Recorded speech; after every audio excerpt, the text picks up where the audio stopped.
Hello friends, आज की हमारी कहानी का नाम है पिताजी। तो चलिए ये कहानी शुरू करते हैं।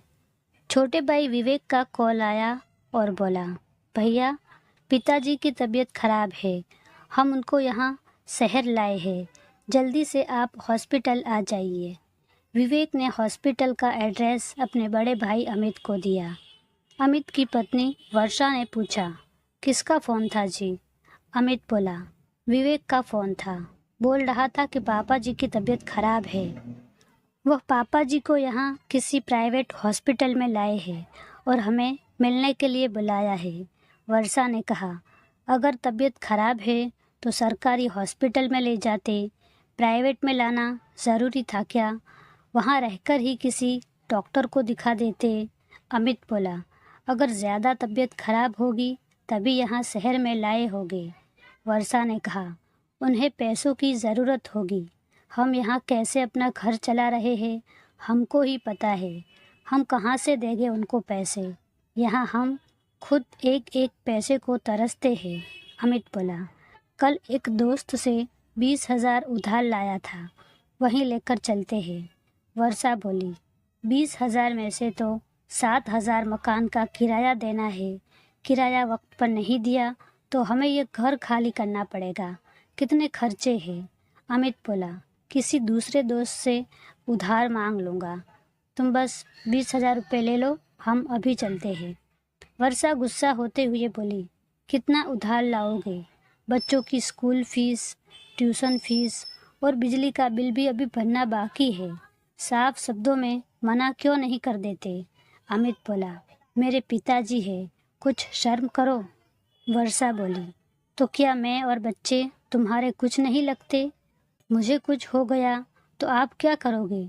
तुम बहस मत करो, जानता हूँ पैसे की कमी है, लेकिन मेरा भी तो कुछ फ़र्ज़ बनता है उनके लिए, पैसे ले आओ। वर्षा बड़बड़ाते हुए बोली, बुढ़े को भी अभी बीमार पड़ना था, पैसे लेकर आई और बोली, पैसे मैं अपने पास रखूँगी, जितने पैसों की ज़रूरत होगी वहाँ उतने ही दूँगी। अमित उसकी पत्नी को लेकर हॉस्पिटल पहुंचा। उसका छोटा भाई विवेक और उसकी पत्नी बाहर ही खड़े थे। छोटे भाई ने कहा, भैया आप वार्ड नंबर 5 में चले जाओ, हम दोनों कुछ देर में आते हैं। अमित और वर्षा दोनों वार्ड नंबर 5 में चले गए। उसके पिता हरि प्रसाद जी बेड पर लेटे हुए थे और कुछ सोच रहे थे। अमित जाकर बोला, पिताजी अब तबीयत कैसी है आपकी? हरि प्रसाद बोले, छाती में दर्द हो रहा है, 2 दिन से यहाँ ठहरा हुआ हो। कहते हुए उन्होंने अपने सीने पर हाथ लगाया और कहा, मैंने तो मना किया था, मगर तेरा भाई विवेक यहाँ मुझे ले आया। डॉक्टरों ने रिपोर्ट निकलवाई है, शाम तक बताएंगे कि कौन सी बीमारी है। विवेक आया और बोला, पापा भैया और भाभी भी आ गए हैं, मैं आपकी बहू को गांव छोड़कर आता हूँ, घर पर माँ भी तो अकेली है ना। हरि प्रसाद खड़े होकर विवेक के पास आए और उसके कान में कुछ कहा, फिर वापस आकर अपने बेड पर बैठ गए। बेटा और बहू गांव चले गए। वर्षा मन ही मन सोच रही थी, यह कैसी आफत आ गई, यह एक नई मुसीबत आ गई है। अगर ऑपरेशन करना पड़ा तो पता नहीं कितना खर्चा आएगा, लगता है ये 20,000 तो गए। शाम को हरि प्रसाद की रिपोर्ट आ गई। डॉक्टर ने कहा, टेंशन वाली कोई बात नहीं है, यह हार्ट का दर्द नहीं है, गैस की वजह से दर्द हो रहा है। फिर कुछ दवाई लिखकर दी और उन्हें छुट्टी दे दी, मगर फिर भी 5,000 रुपये का बिल बन गया। वह बिल अमित को ही चुकाना पड़ा। वर्षा को यह सोचते हुए आंसू आ गए। गैस जैसी मामूली तकलीफ के लिए 5,000 रुपये खर्च हो गए। वह कितनी परेशानियों से जूझ रही है और अभी भी डर रही थी कि बुढ़ा कहीं जाते वक्त पैसे ना मांग ले। डिस्चार्ज के बाद अमित पिता को अपने किराए के घर में ले आया। हरि प्रसाद जी बोले, बेटा तेरे घुटन भरे कमरे में मुझे नींद नहीं आएगी, मैं रात को टैक्सी लेकर गांव चला जाऊंगा, मेरे पास बैठ, मुझे तुझसे कुछ बात करनी है। अमित पिताजी के पास आकर बैठ गया।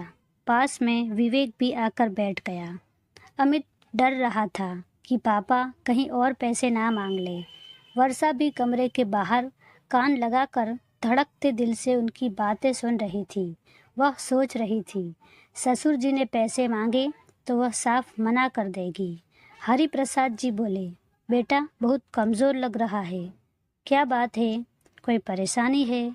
अमित बोला, नहीं पापा, बस अभी कुछ दिनों से काम नहीं मिल रहा, इसलिए परेशान हो, बाकी सब तो ठीक चल रहा है। हरि प्रसाद बोले, क्यों शहर में पड़ा हुआ है, गांव चल, तेरी माँ तुझे बहुत याद करती है। अमित कुछ बोल नहीं पाया। हरि प्रसाद ने साइड में पड़े हुए अपने बैग को उठाया और हाथ डालकर 500 के नोटों की 4 गड्डियाँ निकालकर अमित की तरफ बढ़ाते हुए बोले, ले रख ले। अमित ने पिता के हाथों में 2 लाख रुपए देखे तो उसका दिल भर आया। हिम्मत नहीं हुई पिता से पैसे लेने की। हरि प्रसाद जी बोले, मैं जानता हूँ बचपन से तेरी आदत छुपाने की है, मगर मैं तेरा पिता हूँ। पहली बार में ही तुझे देखकर समझ गया था कि तू बहुत परेशान है। बहू भी बीमार है, बच्चों के तन पर ढंग के कपड़े नहीं है, तू भी कमज़ोर हो गया है। ले रख ले, तुझे इस वक्त पैसों की ज़रूरत है। यह तेरे छोटे भाई से तुम्हारे लिए मंगवाई थी। इस बार फसल अच्छी गई, गांव में सब बढ़िया है। बाहर खड़ी वर्षा चाहकर भी अपने आंसुओं को रोक नहीं पाई। अमित का दिल कर रहा था कि पापा से कहे इस शहर में पैसे कमाने आया था, लेकिन जिम्मेदारियों ने घेर लिया। मगर अमित के मुंह से कोई आवाज़ नहीं निकल रही थी। हरि प्रसाद बोले, क्या हुआ बेटा, ज़्यादा बड़ा हो गया है क्या? पैसे रख ले, तुम्हारी पत्नी और बच्चों को तकलीफ़ में देखकर मुझे नींद नहीं आएगी। फिर ज़बरदस्ती अमित के हाथ में 2 लाख रुपए ऐसे रख दिए जैसे बचपन में उसके हथेली पर चवन्नी रखा करते थे। वर्षा से अब रहा नहीं गया, वह रोने लगी। वह अपने मुंह पर पल्लू रखकर किचन में चली गई। कहानी अगर अच्छी लगी हो तो इसको लाइक करना और शेयर करना ना भूलें। मिलते हैं किसी नई वीडियो में, तब तक अपना ख्याल रखें। Thank you.